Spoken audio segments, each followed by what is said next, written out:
Kamusta sa lahat mga kaibigan? Si Weller ito. Ngayon ay ipapakita ko kung paano magdagdag ng kaibigan at maglaro sa Mini Militia. Para dito, kailangan nating pumunta sa profile at ibigay ang ID na ito sa iyong kaibigan. Pagkatapos, dapat siyang pumunta sa friends at mag-click ng magdagdag ng kaibigan at ilagay ang iyong ID dito.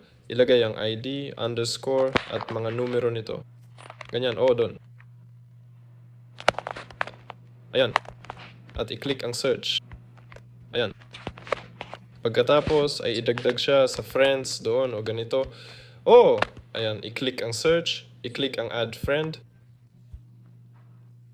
Pagkatapos ay i-click ang create game.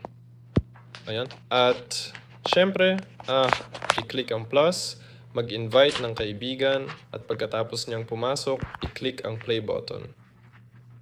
Yan lang. Si Weller ito, paalam sa lahat.